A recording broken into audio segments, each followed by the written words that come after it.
بسم اللہ الرحمن الرحیم۔ السلام علیکم۔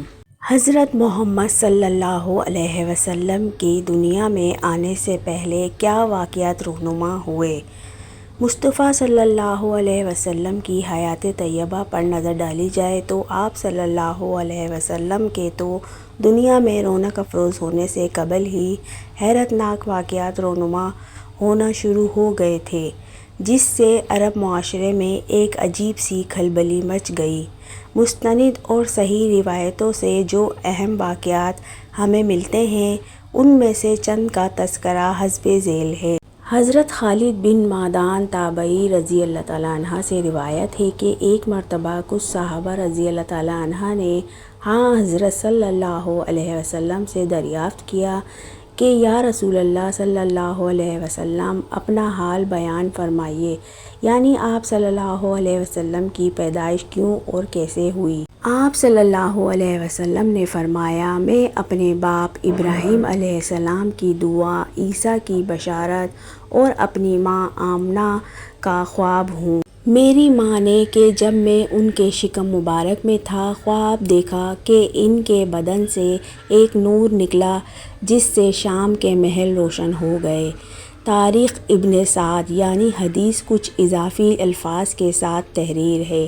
حضرت عباس ساریہ فرماتے ہیں کہ میں نے رسول اللہ صلی اللہ علیہ وسلم کو فرماتے سنا کہ میں اللہ کا بندہ اور خاتم النبی اس وقت سے ہوں کہ میرے باپ آدم علیہ السلام آب و گل میں تھے۔ میں اس کی تفصیل بتاتا ہوں۔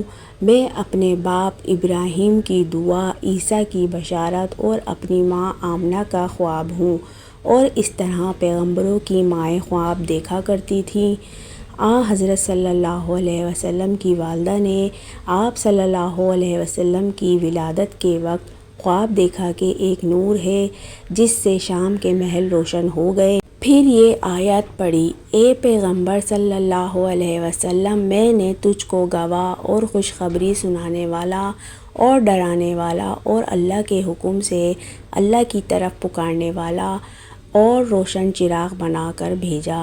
حضرت ابراہیم علیہ السلام کی دعا جو قرآن حکیم میں آئی ہے وہ یہ ہے، اے ہمارے رب، ان ہی میں سے رسول بھیج جو ان کے پاس تیری آیات پڑھیں، انہیں کتاب و حکمت سکھائیں اور انہیں پاک کریں، یقیناً تو حکمت والا اور غلبے والا ہے۔ مفسرین کرام لکھتے ہیں کہ یہ ابراہیم علیہ السلام کی آخری دعا تھی جو قبول ہوئی، اور ان کی ذریات سے یعنی اسماعیل سے حضرت محمد صلی اللہ علیہ وسلم کو قرآن دے کر بھیجا، اور پھر آپ صلی اللہ علیہ وسلم نے دین اسلام کی تبلیغ بھی کی۔ اسی طرح حضرت عیسیٰ علیہ السلام کی بھی پیش گوئی قرآن حکیم میں آئی ہے، جس میں احمد صلی اللہ علیہ وسلم نام کے پیغمبر کے بارے میں کہا گیا ہے۔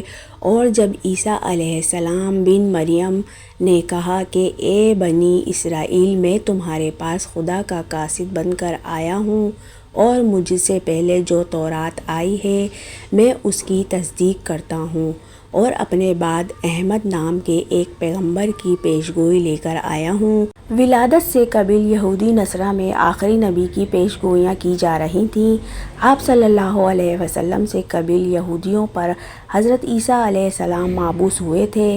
ان کے دنیا سے اٹھ جانے کے بعد نصارہ نے یہ یقین کر لیا تھا کہ اب جو نبی آئے گا وہ ہم ہی میں سے ہوگا، جبکہ یہودیوں کا خیال تھا کہ نبی ہماری قوم سے آئے گا۔ توریت اور انجیل میں آئی ہوئی پیشن گوئیوں کی روح سے ان دونوں کی غلط فہمیاں عروج پر تھیں۔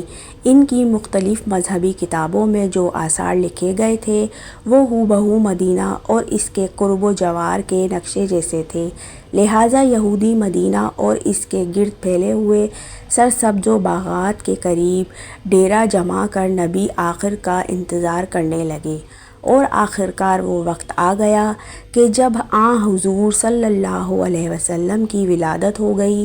یہ دونوں اقوام نہایت و صبر و تحمل سے آنے والے نبی کا انتظار کرنے لگے۔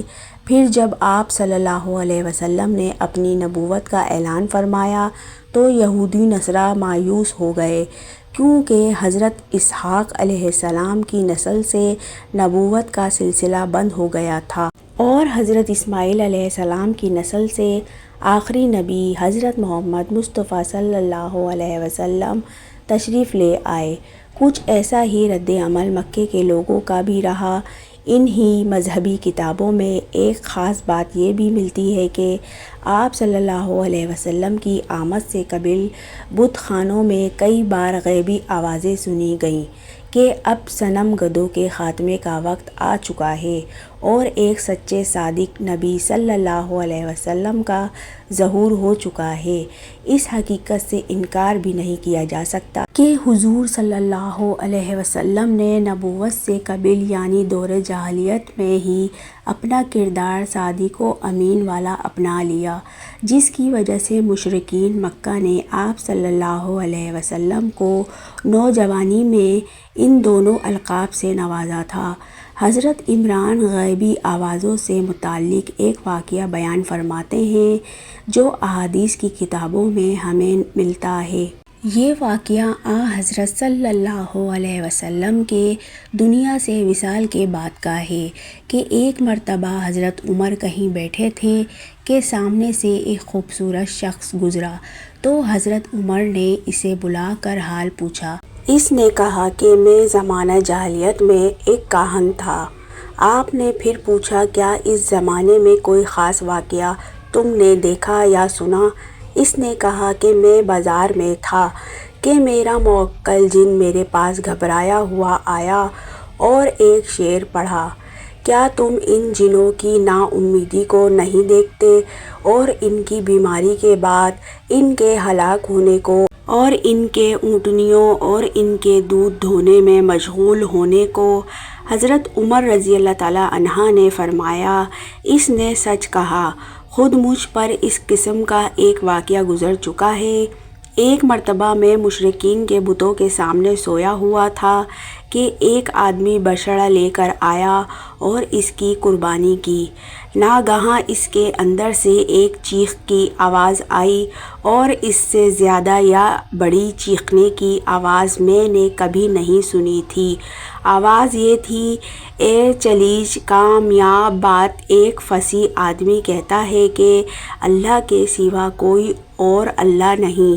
حضرت عمر رضی اللہ تعالیٰ عنہ کہتے ہیں کہ یہ آواز سن کر سب لوگ جو قریب ہی بیٹھے تھے چھلانگیں مار مار کر بھاگ نکلے، لیکن میں اپنی جگہ سے نہ ٹلا اور دل میں یہ سوچا کہ حقیقت جان کر ہی یہاں سے ہٹوں گا کہ اچانک دوسری مرتبہ پھر وہی چیخنے کی آواز آئی اور پھر تیسری مرتبہ بھی وہی چیخ سنائی دی۔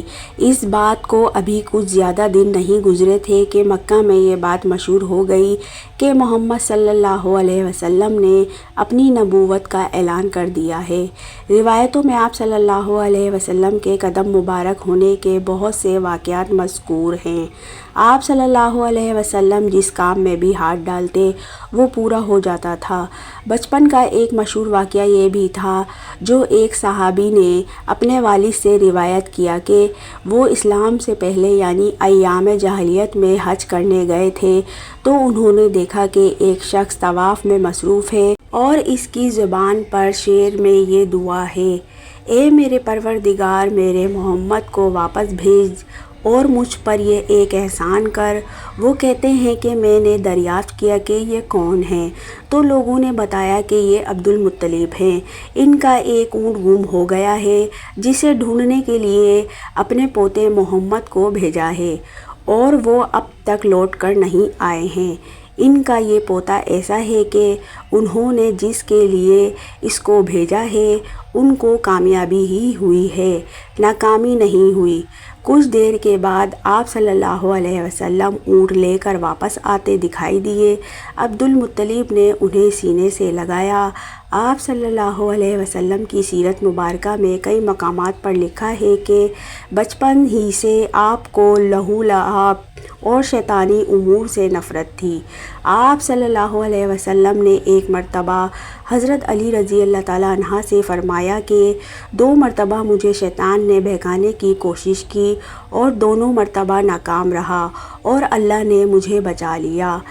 حضرت صلی اللہ علیہ وسلم اعلان نبوت کے بعد فرمایا کرتے تھے کہ میں مکے کے اس پتھر کو جانتا ہوں جو مجھے نبوت سے پہلے سلام کیا کرتا تھا، میں اب بھی اسے پہچانتا ہوں۔